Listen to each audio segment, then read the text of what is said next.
Hello all! అమరాజ్య Telugu story వరల్డ్‌కు స్వాగతం. ఈరోజు కథ ఆ ఆరుగురు కథలోకి వెళ్ళిపోదామా?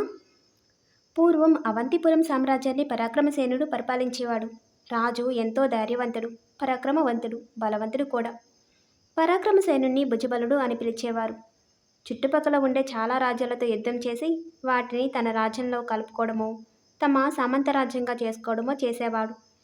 పరిపాలనలోనూ ఉత్తమంగా ఉండేవాడు. ఈ భూప్రపంచం మొత్తం మీద తనకంటే బలవంతులు ఎవరూ లేరని గర్వం రాను రాను పరాక్రమసేనుల్లో పెరిగిపోయింది.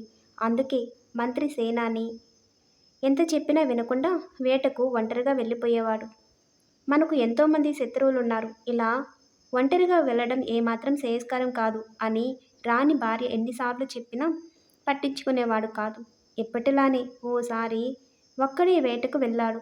ఇంతలో ఓ ఆరుగురు ముసుగు మనుషులు వెనక వైపు నుండి వచ్చి రాజు మీద దాడి చేసి చెట్టుకు ఇనుప గొలుసులతో కట్టేశారు.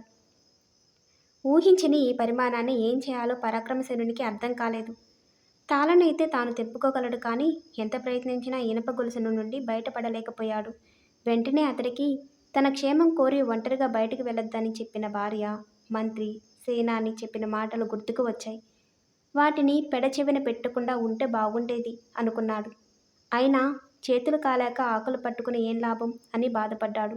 కాసేపటి తర్వాత ఆ ఆరుగురు తమ ముఖాలకున్న ముసుగు తొలగించారు. వారిలో ఒకరు మంత్రి, మరొకరు సేనాని, మిగతా నలుగురు తన అంగరక్షకులే. మన్నించండి మహారాజా, మీ ఎంత చెప్పినా మీరు వినడం లేదు. ఒంటరిగా వేటకు వెళితే ఎలాంటి ప్రమాదం జరిగే అవకాశం ఉందో మీకు అనుభవపూర్వకంగా చెప్పడం కోసమే రాణిగారి అనుమతితో మేము ఇలా చేయాల్సి వచ్చింది అని మంత్రి సేనాని వినయంగా చెప్పి కట్లు విప్పారు. రాజుకు ముందు కోపం వచ్చినా ఇదంతా తన క్షేమం కోసం, తన రాజ్యం మేలు కోసమే అని అర్థం చేసుకొని వారిని అభినందించాడు. తర్వాత వారికి విలువైన కానుకలు అందించాడు. ఆ తర్వాత ఇంకెప్పుడు రాజు తగిన రక్షణ లేకుండా బయటకు వెళ్ళలేదు.